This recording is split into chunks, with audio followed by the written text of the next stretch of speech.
Oui, parce que j'ai eu une journée très chargée. Et donc, et aussi très fatigué. Très fatigué. J'ai arrêté à 7 h du soir. J'avais des vertiges. Je tombais. C'était pas bien du tout. Et Seigneur, quand même, je me faisais de mauvais sang. C'est la réunion ce soir et je me fais de soucis. Alors je me suis mis à la chambre et j'ai commencé à prier. Quand j'ai commencé à prier, une pluie qui est arrivée. Des tonnerres. Quand je suis venu ici, j'ai dit, pas possible. Qu'est-ce qui s'est passé? Tout est sec. Mais la barre, ça a vraiment tombé. J'ai dit, c'est pas possible. J'avais peur après, Seigneur, je ne pourrais pas être à la réunion, ou je vais être en retard à la réunion, comment on va faire? Alors j'ai commencé à prier du Seigneur, s'il te plaît, par ta grâce, que la pluie se calme un peu. Ça s'est fait, par la grâce de Dieu. Et donc, mon gendre m'a téléphoné, il m'a dit, il avait des soucis pour ma fille, Gina. Souhait-vous, ça serait bien que tu accompagnes la petite main. Elle a dit, tiens, voyons qu'à la réunion. Je me faisais du souci. J'ai pris ma fille quand même et je me suis fait en voiture. Et quand on a démarré, paf, il a renversé quelqu'un. Et que Seigneur, je dis, c'est pas possible. Pas possible. Alors je me faisais de mauvais sang. Il est arrivé en retard. Je ne pouvais pas faire la réunion. Tout va mal. Et quand j'ai prié sur le chemin, vous savez qu'est-ce qui s'est passé? Je vais vous le dire. Je m'en faisais trop. Je comptais trop sur moi. Vous savez qu'est-ce qui s'est passé? Comme si Dieu me dirait, ils n'ont pas besoin de toi. Ils n'ont pas besoin de ton message. C'est de moi qui ont besoin. Alors je suis tranquille ce soir. Parce que nous, on n'est pour rien. Celui qui est tout. Je me suis trouvé quelquefois devant des impasses comme ça. Je dis, Seigneur, qu'on fait malin. Vous savez, il y a des moments qu'on dit, c'est pas possible. Il y a parce que nous sommes tellement découragés qu'on s'assoit, on n'a plus de force, et on ne peut plus rien faire. Et ça, je me suis trouvé comme ça. J'ai été voir un jour quelqu'un dans l'hôpital. C'est une femme vieille, elle était malade. Et Seigneur, il faudra préparer, il faudra lui parler de Jésus, qu'il se convertisse. Je me faisais du mauvais sang. Et quand je suis arrivé, Dieu avait un plan. C'était notre plan. Quand je suis arrivé, à peine rentré à la chambre, une femme est sortie parallèle à la chambre, que je ne connaissais pas, une sédentaire, cinquantaine d'années, en pleurs. Alors, vraiment, une femme qui n'était pas bien. Et j'ai compris pourquoi elle n'était pas bien. Quand je l'ai vue comme ça, madame, qu'est-ce que vous avez? Alors il a essayé de se contenir et il a pris son souffle, parce qu'elle pleurait vraiment, il ne pouvait plus parler. Il dit, pas possible, il y a quoi? Ça nous a touché, même si c'est une sédentaire, même si c'est quelqu'un qu'on ne connaît pas, on voit pleurer quelqu'un, ça fait du mal. Alors, je lui ai dit, madame, qu'est-ce que vous avez? Il dit, monsieur, j'ai ma fille, qui lui reste peu de jours à vivre. Elle hurle, elle ne peut plus manger, elle est devenue rachitique. Je dis, madame, ah bon? Mais je suis pasteur, madame. Et quand j'ai voulu rentrer dans la chambre pour prier pour la petite, le fils est arrivé, il a bloqué la porte. Et je n'ai pas pu rentrer. J'étais devant une impasse. Quand j'ai parti, vous imaginez, je m'en voulais. Je disais, Seigneur, c'est pas possible, pourquoi j'ai pas pu rentrer? Peut-être il va mourir ce soir. Je ne sais pas ce qui va se passer pour cette femme. Moi, je suis pasteur, je suis fils de Dieu, je ne peux pas rentrer. Qu'elle n'aime pas, Seigneur. Et dans la nuit, je réfléchis, je priais du Seigneur possible. Si tu aurais été là, toi, Seigneur, tu aurais fait quelque chose. Tu aurais rentré, tu aurais sauvé cette petite, Seigneur. Je réalise que toi, tu peux tout. Et que nous ne sommes que des hommes et qu'on ne peut rien. Et le lendemain matin, je suis allé quand même. Et quand je suis allé, il n'y avait personne. J'ai rentré à la chambre de cette petite fille. Elle avait à peu près 15-16 ans. Si vous la voyez, on dirait qu'il avait 10-11 ans. Rachitique. Elle hurlait. Elle gémissait. Elle attendait la mort. Quelle impasse. Qu'est-ce qu'on peut faire nous ici, en ces moments-là? Quand je suis rentré, j'ai commencé à lui parler à cette fille. J'ai dit, écoute, écoute, ma petite, écoute, c'était difficile quand même à parler à cette fille qui gémissait. C'est difficile quand quelqu'un souffre et qu'il pleure et il n'entend rien. J'ai quand même, par la grâce de Dieu, lui dit, écoute, ma petite, écoute, je suis serviteur de Dieu. Et Christ peut te guérir, Christ peut te sauver. Est-ce que tu veux que je prie pour toi? J'ai dit quelques mots comme ça, conduit par le Seigneur. Un gémissant comme ça, il disait oui. J'ai prié par la grâce de Dieu.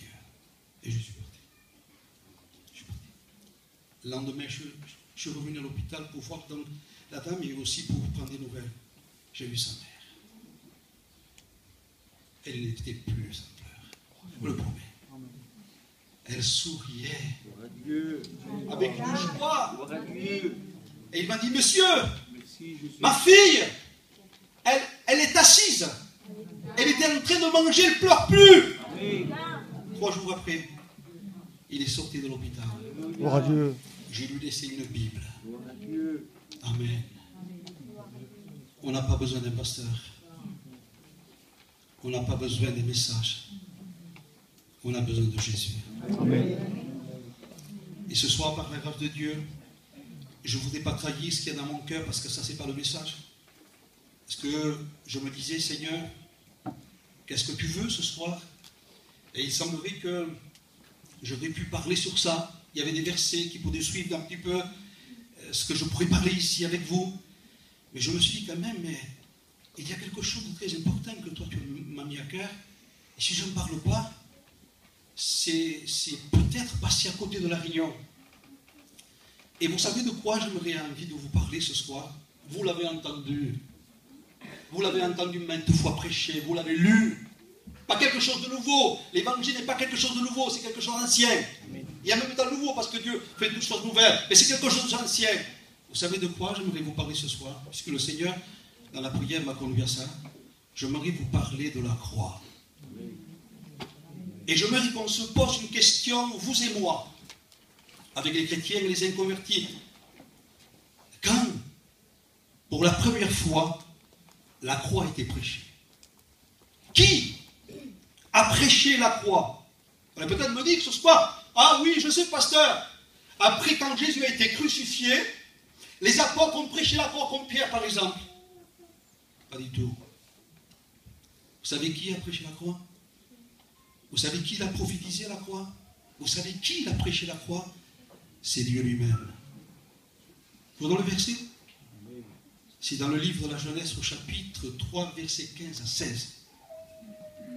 Quand Adam et Ève ont péché par l'intermédiaire du diable par le moyen du serpent, il nous est dit qu'à ce moment-là, lorsqu'ils ont désobéi, une sentence a été faite. Alors, qui était Adam, à Ève, et ensuite la femme. Je voudrais lire ceci avec vous. Et Dieu a prêché la croix. Il a été prophétisé 4000 ans après. Ça c'est complet. Et on s'aperçoit que la croix est en marche dans l'Ancien Testament.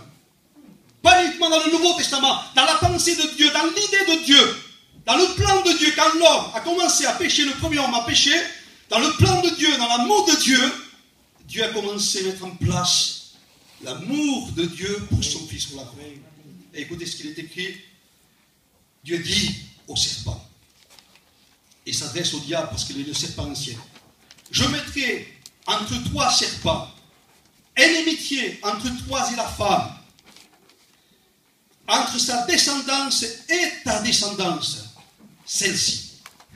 Elle te écrasera la tête et tu l'écraseras le talon. C'est curieux. Genèse 3, 15 à 16. 4000 ans après, Jean 3, 16. La même prophétie s'est accomplie 4000 ans après. Il est écrit de la postérité, ta postérité, la postérité du serpent, c'est-à-dire le diable, le serpent ancien. Tu l'écraseras, la postérité de la femme, c'est-à-dire la femme Ève. Ensuite, par la postérité, 4000 ans après, il y a eu une Marie. Marie, la postérité de la femme Marie. Et de Marie est né Jésus. Je mettrai entre toi et la femme une inimitié. Entre ta descendance et sa descendance. entre ta postérité et sa postérité. Écoutez, il te écrasera la tête et tu lui blesseras le talon. Vous savez comment on appelle ce lieu-là? Golgotha, lieu du crâne. Et vous savez pourquoi on l'appelait lieu du crâne? Là où Jésus a été crucifié et que la croix a été plantée, il a été planté dans le crâne. Prophétie biblique, Dieu lui-même a prêché la croix. Dieu lui-même a donné la prophétie de la croix. 4000 ans après, c'est accompli. Et quand Jésus est mort sur la croix, la tête du serpent, le diable, a été écrasée. Et le serpent l'a blessé à la croix. La croix a été prêchée là déjà, quand l'homme a commencé à prêcher. Et ensuite, le temps passe. Et la croix a été prêchée sous une forme. Laquelle? Sous la forme d'un bois. Puisque l'idée toujours de la croix, c'est le bois. N'est-ce pas? Le bois de la croix. Jésus sur la croix. Le bois de la croix. Et sous la forme d'une arche où Noé a construit, il y avait l'idée de la croix. Écoutez ce qu'il est écrit. C'est dans Genèse chapitre 6, verset 14. Noé, dit Dieu, fais-toi un arche de bois, de gopher. Noé, fais-toi un arche de bois de gopher. N'est-il pas écrit que Noé était le prédicateur de la justice? On ne peut pas prêcher s'il n'y a pas la croix. Et comme Noé était prédicateur de la justice, dans l'idée de Dieu, dans le plan de Dieu, l'arche, le bois de l'arche, c'était la croix en forme d'une arche pour que tous ceux qui entraient, considéraient l'arche, étaient sauvés. Ça a été prêché encore par Noé, le prédicateur de la justice, en forme de la croix de l'arche. Je tourne la page et on va au chapitre 13, verset 17.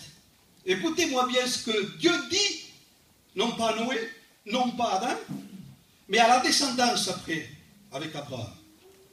Et écoutez ce que Dieu dit. Car tout le pays que tu vois, Abraham, je te le donnerai à toi et à ta descendance pour toujours. Dieu dit à Abraham, tout le pays là que tu vois, je te le donne à toi et à ta descendance.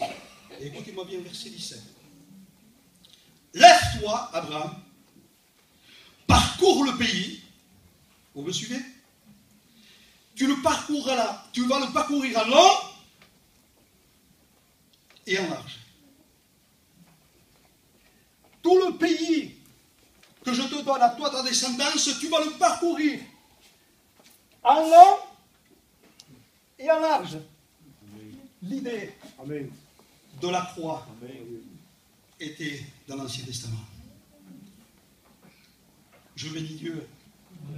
Que Dieu, dans sa grâce et dans son amour, dans l'idée de Dieu, dans le plan de Dieu, il n'a pas voulu que l'homme soit sauvé uniquement par un arche, ou par un prophète, par un pasteur. Bien sûr que Dieu a donné dans les dispensations des temps, Dieu a donné des moyens, mais toujours l'idée c'était le Fils, c'était la croix, c'était Jésus-Christ crucifié. Et encore ce soir, on est tellement là prêché avec fierté. C'est pour ça que Dieu disait, ils n'ont pas besoin de toi, Pachai. Ils n'ont pas besoin de ton message. Ils ont besoin de la croix ce soir. Ils ont besoin de contempler le Christ crucifié pour les péchés, par amour. Ils ont besoin de comprendre que Christ, il a tant aimé le monde, qu'il a donné dans l'idée de Dieu, dans le plan de Dieu, depuis des siècles, des milliers d'années. Parce que Dieu pensait au passé, pensait au présent, pensait à l'avenir, pensait à tous les hommes. Il dit à un moment donné, Père, je n'ai perdu aucun, ce que tu m'as donné. Depuis que l'homme a été créé avec Adam, depuis déjà 6000 ans, dans le plan de Dieu, dans l'amour de Dieu, il n'a pas voulu que les hommes soient perdus. Parce que Dieu a mis dans le cœur de l'homme la pensée de l'éternité. Et Dieu toujours, il a su que ce n'était pas avec des sacrifices animaux, ce n'était pas avec un prophète, ce n'était pas avec la loi que l'homme pourrait être sauvé. Alors c'était toujours l'idée de l'amour de Dieu. C'est mon fils que je mets en place. C'est mon fils que je mets en place. Abraham, c'est mon fils que je mets en place. Noé, c'est mon fils que je mets en place. Abraham, ta descendance, c'est mon fils que je mets en place. Nous, peut-être, on ne le savait pas. Les apôtres le savaient. Et écoutez, je me relire ce texte avec vous, qui se trouve dans 1 Corinthiens, au chapitre 1, verset 8. Car la prédication de la croix, elle est une folie pour celui qui périt. Mais pour celui qui croit, elle est une puissance de Dieu. Amen. J'aimerais qu'on fasse un saut en arrière. Et on va tout de suite comprendre ce que Pierre prêchait parce qu'il le savait. Pierre, sans doute, il pensait à Noé, quand les hommes mangeaient, travaillaient, se mariaient leurs enfants, qui ne se doutèrent de rien, que pour eux, comment? Mais il est fou, Noé, c'est un prédicateur fou. Il est en train de nous dire que le déluge va arriver et lui va faire une arche, lui. Mais c'est de la folie, ça. C'est de la folie. C'est de la folie. Et Pierre dit non, les hommes, pour eux, ils ont été une folie, mais ils ont péri. Les contemporains de Noé, quand ils ont vu Noé faire l'arche, certainement Noé disait, Dieu m'a dit de faire une arche, comme s'il prêchait la croix. Et les hommes ne se doutèrent de rien, les hommes étaient incrédules, c'était la folie. Mais la folie de Dieu est plus sage que les hommes. Mais dans la folie, ils ont péri. Et Pierre dit, la prédication de la foi, de la croix, il parle du passé, en disant, mais regardez quand même, ne soyez pas insensés quand il prêchait, ne soyez pas insensés, puisque Noé, prédicateur de la justice, il a prêché la croix en forme de l'arche, et les hommes, c'était la folie. Ne faites pas de la folie quand il prêchait à ces gens-là. Le passé, ça vous sert de leçon quand même. Si les contemporains de Noé n'ont pas rentré, parce qu'ils n'ont pas considéré la prédication de la croix, de l'arche, c'est pour ça qu'ils ont péri. Et considérez-la. Et certainement que Pierre a dit, mais Dieu a fait une promesse à Abraham, le père de la foi, que notre postérité sera comme les étoiles du ciel et comme le sable de la mer. Certainement que Pierre prêchait ça. Il trouvait tellement de la folie vers les gens qu'il disait, écoutez, moi je vous annonce quelque chose de sérieux. Si vous ne croyez pas à la croix, si vous ne croyez pas à l'Ancien Testament, à la parole de Dieu, si vous êtes comme ces gens, alors la prédication de la croix pour vous c'est une folie. Il rajoute, mais quelle puissance! Ça dépend de ce que vous allez faire, dit Pierre. Ça dépend si vous allez croire. Et l'exemple que les hommes de Dieu dans la Bible vous ont donné, et l'exemple que nous vous donnons maintenant ici, ça dépend de ce que vous allez faire. La prédication de la croix sera une folie, ou sinon une puissance de Dieu. Et j'aurais envie de te dire, ce soir, ça dépend de ce que tu vas faire. Ça dépend si tu vas considérer l'amour de Dieu à travers tous les temps, à travers tous les siècles, à travers les dispensations. Combien Dieu nous a laissé son empreinte de son amour. Alléluia, l'empreinte de la croix à travers l'Ancien Testament. Et qu'on lit, et qu'on l'écoute ce soir par le pasteur Bajai prêcher. Et que vous allez peut-être dire ce soir, mais oui, c'était de la folie. La Bible dit peut-être c'est de la folie. J'aurais été là, j'aurais monté à l'arche. Je t'améliorais. Bon, lui dit, les monter à l'arche. C'est pas vrai, tu n'aurais pas monté. C'est pas vrai parce que tu ne te convertis pas là. Si tu te convertis là, je veux dire, je te serre la main et je te dis, arrête le recours. Je le crois que tu aurais monté à l'arche. Mais de la façon que tu viens aux réunions, pardonnez-moi, sans juger, sans condamner, on n'est pas là pour faire un procès à qui ce soit, on vous aide de tout notre cœur.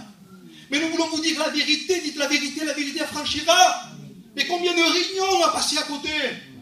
Combien de réunions de participants de la réunion?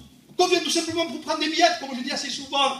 Seigneur, je suis angoissé, apaise-moi l'angoisse, comme un cachet. Dieu serait un cachet. Seigneur, je suis malade, le docteur m'a dit ça et ça, Seigneur, s'il te plaît. Je vais à la réunion, Seigneur. Pasteur, me pose les mains, Seigneur. Oh, Seigneur, j'ai le résultat dans 3 jours. Mais c'est pas ça, une réunion. C'est pas du tout ça, c'est pas de la superstition. Une réunion, c'est pas un cachet. Une réunion, c'est pas dire, je suis pas bien, je suis malade, peut-être que venant à la réunion, vous allez même être mieux. C'est pas ça du tout, la réunion. Vous savez qu'est-ce que c'est la réunion? Il est question de mort et de vie. Et ça lui a coûté la vie de Jésus pour une réunion, pour que tu te convertisses. Dieu dit, je mets devant toi la vie et la mort. Mais c'est qui devant toi la vie et la mort? C'est-à-dire la mort, le péché, le salaire du péché, c'est la mort. Mais c'est qui la vie? Christ sur la croix. Je mets devant toi la vie et la mort, choisis la vie afin que tu vives. Dieu te conseille ce soir. Dieu qui est grand par excellence, Dieu qui est sage, Dieu qui est amour, qui connaît ta destinée, qu'il sait ce qui va t'arriver demain, qu'il sait ce qui va t'arriver plus tard si tu ne te convertis pas. Tu ne peux pas passer au ciel. Pour aller au ciel, il faut Jésus. Tu ne peux pas éviter l'enfer. Tu ne peux pas éviter la damnation, la condamnation. Tu ne peux pas éviter l'enfer sans passer par Jésus. Alors moi je me dis ce soir, si nous n'avons pas compris ça en venant à la réunion, que la prédication de la croix est une folie, alors ne me dis pas que tu aurais été avec Noé, tu t'aurais converti en montant à l'arche. C'est faux ça. Puisque la croix n'a pas été symbolique, mais il a été en personne. Parce que je crois que dans les temps prophétiques et symboliques, la croix est annoncée par l'amour de Dieu, et les hommes l'ont compris ça et ils ont rentré. Mais il n'est plus symbolique la croix. Nous savons que le Fils de Dieu, il y a 2000 ans, il est venu sur la terre des hommes, faisant des choses extraordinaires. Mais la plus belle chose qu'il a fait, extraordinaire, c'est qu'il nous a aimés. Il nous a tant aimés qu'il a prouvé. En mourant sur une croix comme un brigand, comme je dis assez souvent, comme un malfaiteur, comme quelqu'un qu'on ne voulait plus, comme un lépreux, en mourant sur la croix. Alors j'aimerais te le dire ce soir, si tu ne te convertis pas avec la réalité de ce que je suis en train de te dire, mais quand est-ce que tu vas te convertir? Un jour, un homme dit ceci, si on ne se convertit pas quand Dieu nous appelle, quand est-ce qu'on va se convertir? Il y a peut-être un trop tard. Mais pourquoi pas se convertir? Pourquoi pas se donner à Dieu? C'est la plus belle vie que j'ai reçue. Il y a 31 ans que je le dis. Jean-Paul, il a 20 ans, sinon, comme les frères anciens ici, le trésorier, il est fait. Mais ça fait tellement d'années qu'on dit, Seigneur, c'est la plus belle chose qui m'est arrivée un jour. Emmanuel, Dieu est avec nous. Christ est mort à la croix pour moi. Il n'y a plus maintenant de condamnation pour moi. Alléluia. Et de joie. Non pas simplement de joie, sinon pour le ciel. Non pas la peur d'aller en enfer. Je le connaître. Je le connais. Je le connais. C'est la paire de grand prix. Il n'y a pas plus beau que lui. Il est le fils de l'homme, le plus beau fils de l'homme. On ne peut pas le comparer. Les cantiques et des cantiques, ils ont essayé de le comparer, mais c'est rien. C'est rien du tout. Il est glorieux, il est extraordinaire. C'est la plus belle chose qu'on peut faire un jour. C'est la plus belle chose qui peut nous arriver, d'accepter Jésus. Le message est bref. Un Jésus mort sur une croix, on ne comprend pas, c'était de la folie. Les hommes, mais les Grecs, les hommes intelligents me disent, mais c'était de la folie. Un Dieu si parfait qui vient mourir sur une croix, prenant la place d'un brigand, d'un criminel. Mais c'est pas possible, ça n'existe pas ça. C'est parce qu'il a pris notre place. C'est ça qu'il faut comprendre, c'est ça qu'il faut réaliser. Ce n'était pas lui qui devait mourir à la croix parce que c'était un pécheur, ou il avait fait quelque chose de mal. C'est parce que c'est toi qui étais un pécheur. C'est toi qui avais fait quelque chose de mal. Et Dieu, dans son amour, il a stoppé Dieu le Père, parce que tu étais en guerre avec le Père. Il a stoppé. Le Père, il en avait marre. À travers tous les siècles, personne ne pouvait résoudre ce problème de l'homme pour qu'il soit sauvé, converti, pour que l'homme change. Il en avait marre. Il en avait marre. Et Jésus a dit, Père, s'il te plaît, envoie-moi dans le rouleau du livre pour faire ta volonté, Père. Je veux devenir le Fils de l'homme pour prendre leur place. Wow, quelle folie! Mais quelle folie, la croix! Un Dieu si saint, si parfait, que les êtres célestes se cachent la face devant lui, ne peuvent pas le regarder. Mais quelle folie de venir mourir près de le péché de l'humanité!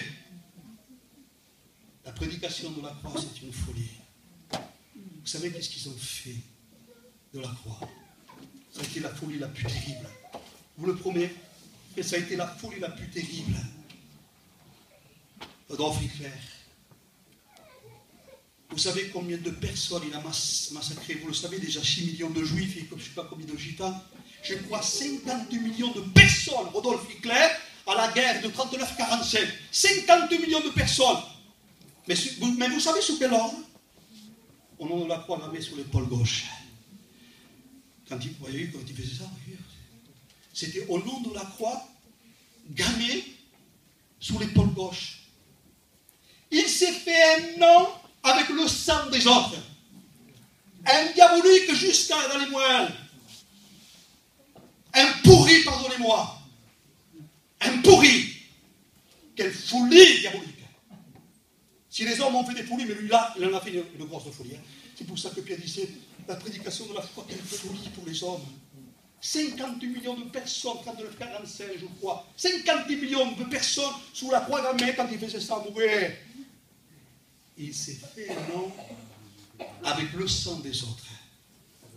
Et Jésus s'est fait un nom avec son propre sang. Et ça, c'est différent. Quand il y a une réunion qu'on fait, quand les frères témoignent, qu'on chante des candies, quand on prêche. Et c'est plus que cela, les frères. C'est le Christ avant tout crucifié. Par amour, mourir pour toi ce soir. Quand tu entends un cantique, quand tu entends un témoignage, quand tu entends un pasteur prêcher, la première pensée, c'est que toi, tu dis, Seigneur, le cantique est chanté parce que tu as été crucifié à la croix par amour pour mes péchés. Je suis un damné, je suis un condamné, je suis un pourri, pardonnez-moi. Mais ce cantique est chanté, je peux devenir un saint purifié par le sang de Jésus mourant sur la croix. Que la réunion, elle est belle quand on a cette vision, cette révélation. Quand on vient comme ça, que la réunion est belle. Que les frères sont beaux quand ils chantent comme ça. Quand tu entends ça, quand tu sais ça, quand tu vis ça. Quand un frère chante, l'autre témoigne, l'autre frère. Ah non, c'est la plus belle des réunions, ça. C'est la plus belle réunion. Je prie, ça me vient à l'esprit ici, que le Dieu de ce siècle n'aveugle plus l'intelligence des hommes. Parce que le Dieu de ce siècle, le diable, ne veut pas que tu voies resplendir le glorieux évangile, celui que je te prêche ici. Christ, le parfait crucifié. Je vous demande pardon dans les mots gitans, mais c'est pas possible, Seigneur. Ça a été une folie pour que tu viennes mourir sous les pécheurs qui n'en valaient pas la peine. Oui. Que tu viennes mourir pour moi, c'était impossible. Tu as fait le sein, tu as pris mon péché, tu as pris ma place, tu as souffert à cause de moi. Tu as voulu me fermer les portes de l'enfer, m'ouvrir les portes du ciel. Oui. Je vous promets, quand nous avons la révélation de ça, on se convertit de suite, les frères. Je vous promets, quand nous avons la révélation de ça, nous devenons un chrétien, un super chrétien, un super serviteur. Parce qu'un super chrétien, un super serviteur, c'est la croix portant la croix. Hein? Amen. On la reçoit parce qu'il nous a fait tellement du bien la croix. Il nous a sortis des ténèbres, nous a ouvert le ciel. Il a inscrit notre nom dans le livre de vie. Mais après, quelle joie, quelle fierté de porter la croix. On me frappe pour toi, je porte la croix. On me met en prison pour toi, je porte la croix. On me fait mourir pour toi, je porte la croix. Je les compensés sont de Dieu, hein, que rien ne les arrêtait.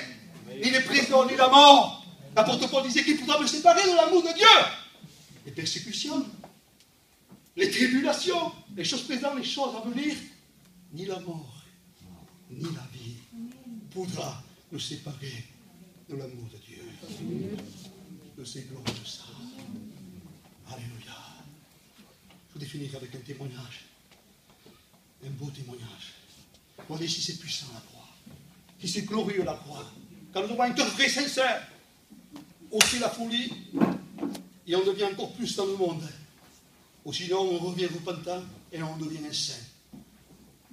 Un jour, un chrétien qui avait reçu ce message et qui le vivait. Parce que quand on reçoit le message et qu'on le vit, ça donne. Amen. Je vous le promets que ça porte du fruit. Ça donne.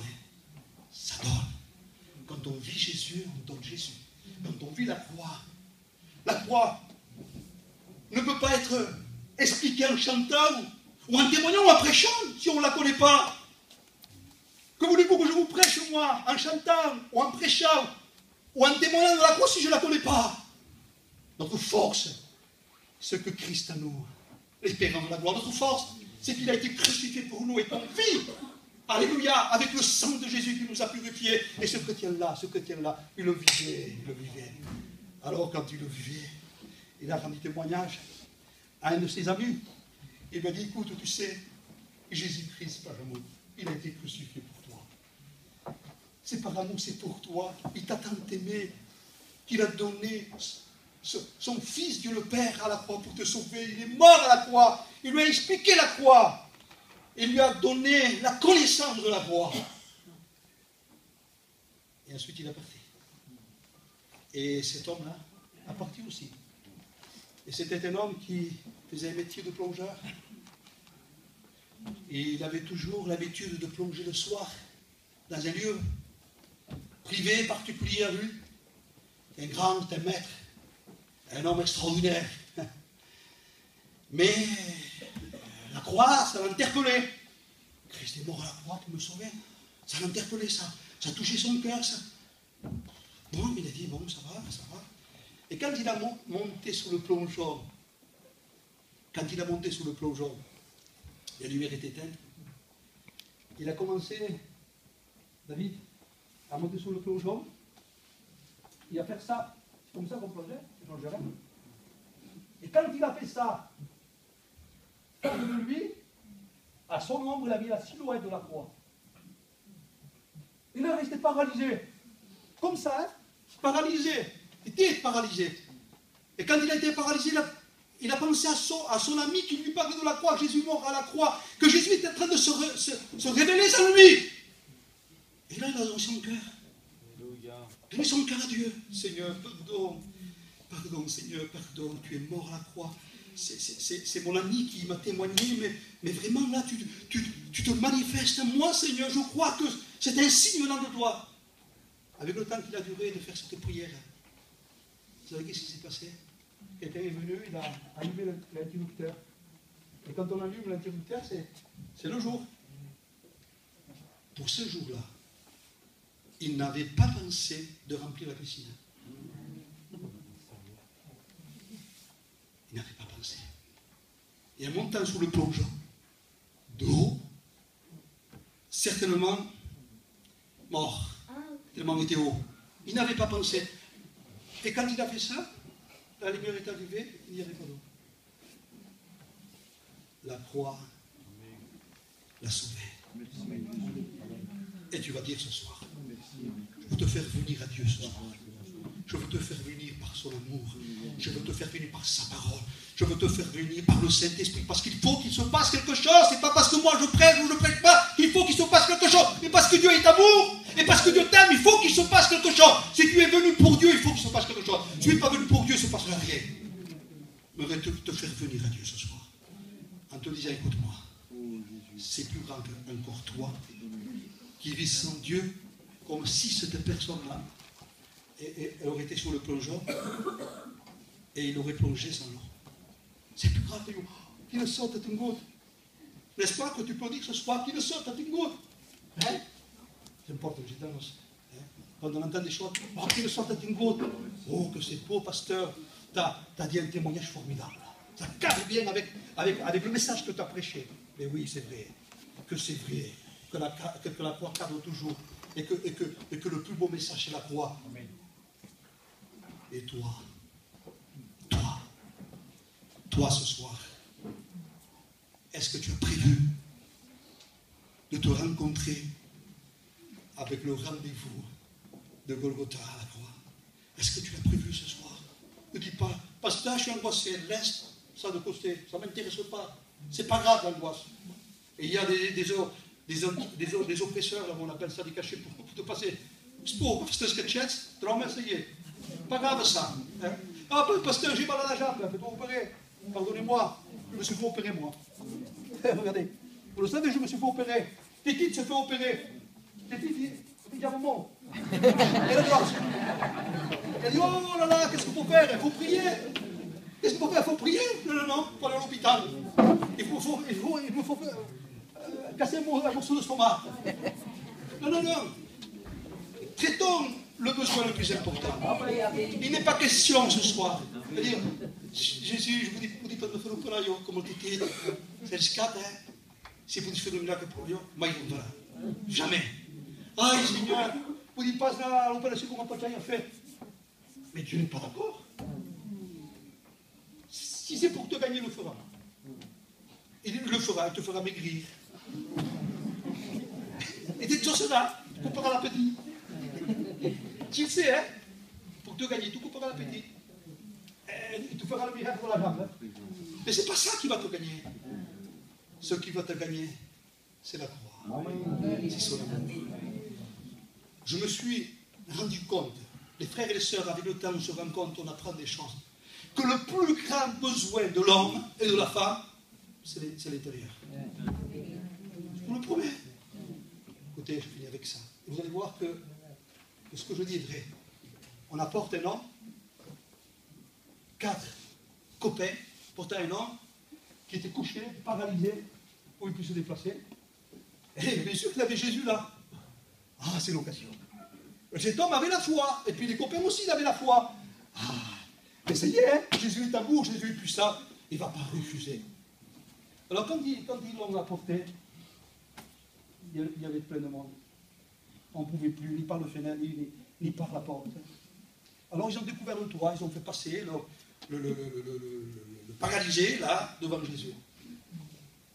Et normalement,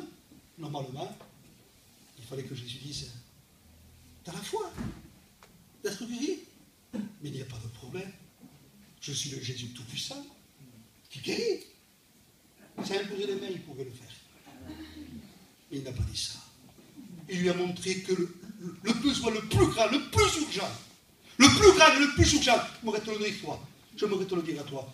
Ton besoin le plus grand, le plus urgent, c'est pas parce que tu vieillis. C'est pas ça le problème. Il y a des personnes qui ne veulent pas vieillir. Ils vont au suicide. Dalida s'est suicidé. Et je ne sais pas quand encore. Parce qu'ils avaient peur de vieillir. Ton problème, ce n'est pas vieillir. Non, c'est pas ça. Ton problème, c'est pas ça non plus. C'est pas ça non plus. Parce que personne meurt de faim en France. Personne. Vous le prouvez que personne meurt de faim. Les clodos, les cochons, pardonnez-moi, sous les ponts vivent. Ils ont des maisons d'accueil. On a tout en France. Hein? C'est pas ça ton problème.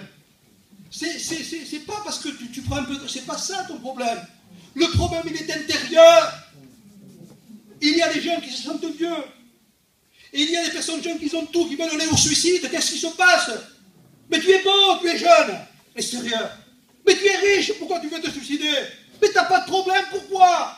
Pourquoi tu ne veux plus vivre? Qu'est-ce qui se passe? Mais s'il pouvait crier, si l'âme pouvait parler, l'esprit, l'âme, l'intérieur pouvait crier. Mais vous ne voyez pas que je suis dans les ténèbres. Mais vous ne voyez pas que je suis dans une condamnation. Mais vous ne voyez pas que je suis dans... Jésus n'est pas avec moi, vous ne voyez pas. Si l'âme et l'esprit pouvaient te parler, c'est moi qui te parle dans la place. Le besoin de cette personne, Jésus a dit à cette personne, mon fils, mon enfant, tes péchés te sont pardonnés. Il n'a pas dit, prends ton lit, marche, parce que moi je suis plus ça pour le faire. Non, non. Mon enfant, à l'intérieur de lui-même, il y avait un besoin plus grand que sa paralysie. Mon fils, tes péchés te sont pardonnés. Jésus est venu pour ça. Pour ça d'abord. Il est mort sur la croix pour ça. Mais sinon, on ne serait pas mort à la croix, on ne prêcherait pas la croix. Parce que Jésus aurait pu venir en disant, voilà, comme il a fait, hein, comme les 4 évangiles nous le révèlent, hein, silence et toi la main, à la tempête se calme. Il appelle le mort, Lazare, 4 jours mort. Lazare, sort! Il sort. Il a fait des choses extraordinaires. Il n'est pas venu pour ça, lui, comment? Pour que Jésus comble ton besoin intérieur, pour que tes péchés te soient pardonnés, pour que tu sois lavé par son sang, pour que le ciel s'ouvre pour toi, pour que tu n'ailles pas à l'enfer. Jésus est mort à la croix pour toi. Je vous le promets. Si je prêche ce message-là, par le Saint-Esprit, comme je le prêche ce soir, parce que je suis sûr de l'Esprit qui est à moi. Je suis sûr que Dieu me bénit. Je prêche dans les endroits comme ça, on voit des personnes tomber à genoux, en train de hurler, pardon Seigneur, je suis un pécheur. On va lui rester, on va dire, pardon, Seigneur, pardon, je suis un pécheur, j'ai fait ça et ça et ça, pardon Seigneur, lave-moi, c'est vrai que mon besoin il est intérieur. Et bien, il y a beaucoup de personnes qui se convertissent. Peuple gitan. Amen. Vous le promets de tout mon cœur. J'étais m'ho fem de parlar d'allò. La veritat, les frères, je dis sincèrement. Des fois, quand je parle avec des expériences, je m'ho fem de parlar d'allò. Je vais aller rester. Mais des fois, ça me vient, et je dis, Seigneur, parle de Dieu pour que je trouve. Dieu a voulu que je sois un serviteur pour une promesse pour notre peuple. Vous le promettez que c'est la vérité. C'est dans le ciel que j'ai reçu ça. Et Dieu m'a dit, va! Et va prêcher au tien. Et reviens avec les tiens. Écoutez-moi bien, je le savais cette promesse. Je l'ai prêché bien de fois. Je ne sais pas combien de fois je l'ai dit là. Vous l'avez entendu les frères, les sœurs, les amis, vous l'avez entendu cela. Parce que ça sort de mes entrailles, parce que c'est vrai, c'est une promesse qu'il lui a faite. Mais je vous le promets que je sens l'amour de Dieu pour notre peuple, vous ne pouvez pas vous imaginer. Nous sommes un peuple que Dieu aime beaucoup. Mais un peuple beaucoup raide. Un peuple, pardonnez-moi, nifessé. Un peuple qui veut gitaner avec Dieu. Un peuple qui vient à Dieu par intérêt toujours. Et non pas pour lui dire, Seigneur, je vis dans les ténèbres. Je te fais pleurer, je te fais souffrir parce que j'ai été crucifié pour mon péché. Je vis dans les ténèbres et je vis une galère comme si il reste. Bom dia, Senhor. Bom dia. Dis-moi un peu de saudade. Dis-moi un peu que la minha angoisse. Calme mon angoisse, Seigneur. Tout le monde qui se malade, Seigneur. Mais heureusement que Dieu est noble. Heureusement que Dieu est amour. Pour rien nous dire. Pardonnez-moi, hein. Il faudrait qu'il lui prenne un coup de bâton et qu'il nous le mette sur la tête. Parce qu'il est Dieu pour le faire. Hein. Vous comprenez ce langage de gitan comme vous, non? C'est pas mal ce que je dis. Je ressens cet amour immense. Parce que on vient toujours par intérêt, la censure qui vient toujours par intérêt. Donne-moi, donne-moi. Mais quand est-ce qu'on va donner à Dieu? Mais quand est-ce qu'on va se convertir réellement? Quand est-ce qu'on va, notre vie va faire plaisir à Dieu? Quand est-ce qu'on va vivre dans la lumière? Quand est-ce qu'on va vivre dans l'humilité? Quand est-ce qu'on va vivre dans le sang de Jésus? Quand est-ce qu'on va vivre dans le tout accompli pour lui? Mais quand est-ce? C'est la révolution ce soir, les frères.